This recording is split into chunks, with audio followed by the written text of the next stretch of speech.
कौन बूढ़ा नहीं होगा? कौन बूढ़ा नहीं होगा? एक महानुभाव मुझे कह रहे थे, बिल्कुल मेरे सामने बैठे हैं, इन्होंने 4 दिन पहले ही इन्होंने लोढ़ा जी ने मुझे कहा था, साहब मेरी पत्नी अगर मेरी दादी साहब की 90 साल की सेवा करती है तो मैं मन में बार बार यही सोचता हूं, ये दादी साहब की सेवा नहीं कर रही, ये जो सेवा कर रही है मेरी बहुएं भी देख रही है, ये अपने बुढ़ापे की सेवा की व्यवस्था करा रही है। अगर इसने अपनी दादी की सेवा की तो इसकी बहुएं इसकी सेवा करेगी। जिसने अपने मां बाप की सेवा न की वो अपनी टाबरों से सेवा की कोई अपेक्षा कभी मत करना, कि उनके टाबर उनकी सेवा कर ले, आने वाली पीढ़ी ये तो बाप की भी बाप निकलने वाली है।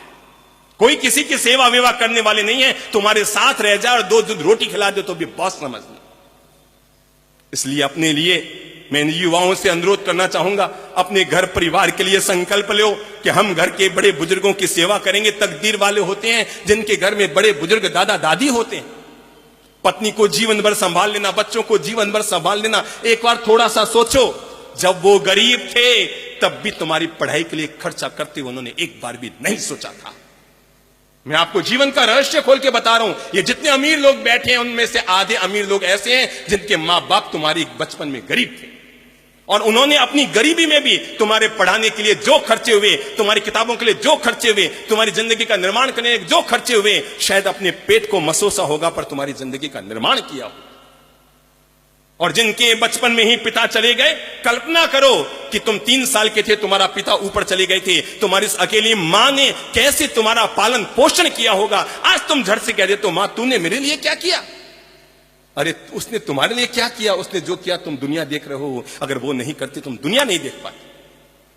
इसलिए कभी मत सोचना कि मां बाप ने हमारे लिए क्या किया। अरे जब वो गरीब थे ना तब भी उन्होंने अपने पेट को काट कर तुम्हारे जीवन का निर्माण किया था। कभी सोचा नहीं था खर्चा करते समय, हाँ मेरा बेटा पढ़ना चाहिए, हाँ मेरा बेटा पढ़ना चाहिए। जब वो गरीब थे तब भी तुम्हारे बचपन में खर्चे के लिए उन्होंने सोचा नहीं था। आज तुम अमीर हो गए हो।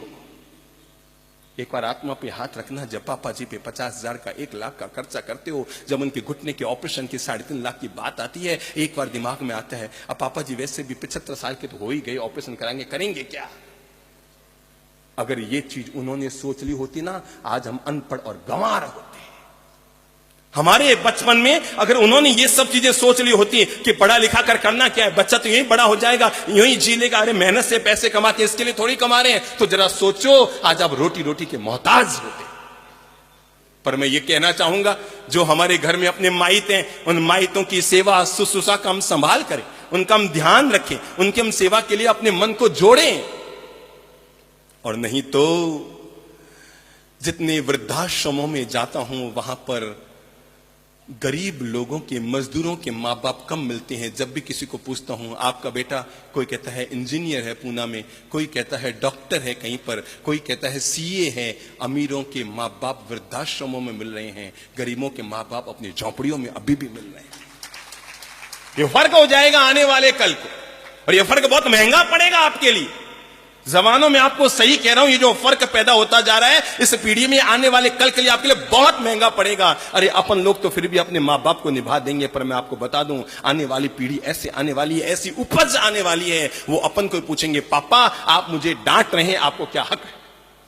और ये न पूछ ले तो मुझे कह देना। इसलिए वयोवृद्ध लोगों के लिए मैं कुछ कहूं इससे पहले आप लोगों को सावधान करने के लिए कह रहा हूं कि हम आने वाले कल का अच्छा निर्माण करें।